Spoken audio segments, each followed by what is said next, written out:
Today's story is taken from Ruth chapter 2.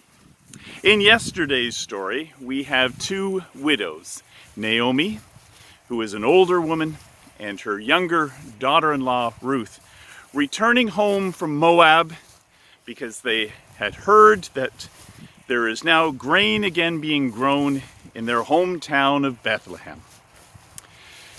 It was the time of the harvest of the barley. The barley would have come first, and then in Bible times, as probably as well today, following that would be the wheat harvest. When they arrived in Bethlehem, Naomi took the initiative, recognizing that neither of these women had a husband and one of them had to care for their provision.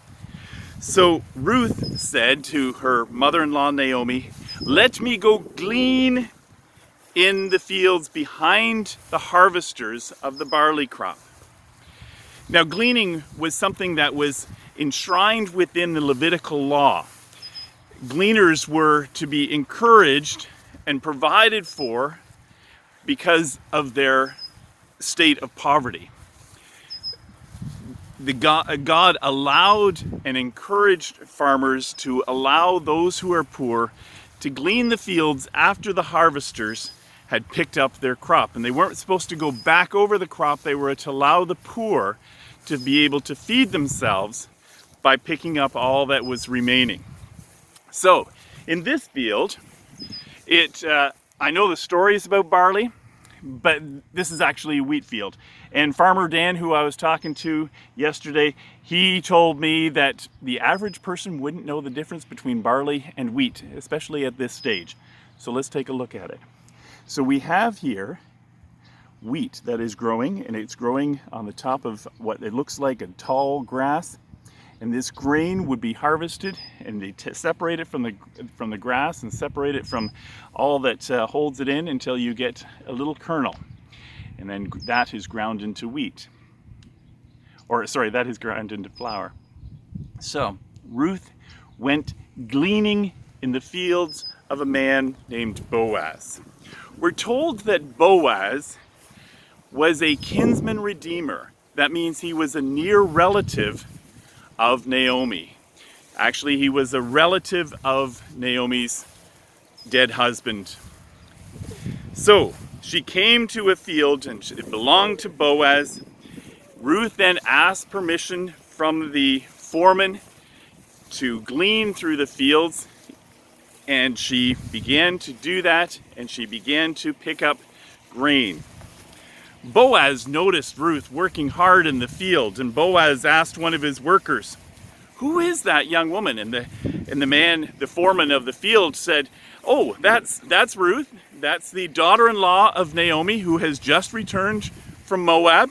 She's been working since very early this morning, and it wasn't quite dinner time or noon time, and she has been working diligently and working hard, and she had been gathering a fair amount of grain," which was a good thing, showing again not only Ruth's initiative but Ruth's diligence. Boaz then approached Ruth and said, "Don't go to another field where you could be harmed or mistreated." He also instructed his young men. He said to them, "Don't you dare touch her. If she's gleaning behind you, leave a little bit of extra. Care for Ruth." Ruth, when she was told by Boaz that he was going to make sure that she was doing well and cared for, Ruth asked the question, "Why me? I'm a foreigner." And Boaz explained that he had heard all that she had done, all that Ruth had done for her mother-in-law, Naomi. And this is why she was being cared for. At the mealtime, when all the workers would stop, Boaz made sure that she had a good, solid meal while she was working in his field. This was not something that Boaz needed to do, had to do, was required to do. This was something that Boaz did out of the goodness of his own heart. He also instructed the reapers, even if she gathers right from the stuff you've already harvested, let her take it. Ruth gleaned until evening, so she was working maybe a 10, 12-hour day. And as she finished up, she then went and beat out what was gleaned. And she had what is known as an ephah of barley. If we were to translate that into today's measurement, we would say it's about a bushel. She had a bushel of barley, which for one day's work for one person is a pretty good amount of grain. A bushel of barley would feed them for a significant amount of time. Ruth then took the barley to Naomi, and Naomi blessed the man who took notice of you, she said. Ruth then identified that man to be Boaz. She continued to glean through the end of the barley harvest and then right into the time of the wheat harvest. The story of Ruth, found in the book of Ruth, is unique. There are only 2 books in the Bible that are named after women. And both of those stories have some comparables that are really interesting to notice. Ruth was a Gentile woman who ended up marrying a Hebrew man. Esther was a Hebrew woman who ended up marrying a Gentile king. In both of these stories, we see that God intervenes in the life of these women to help them and to care for them.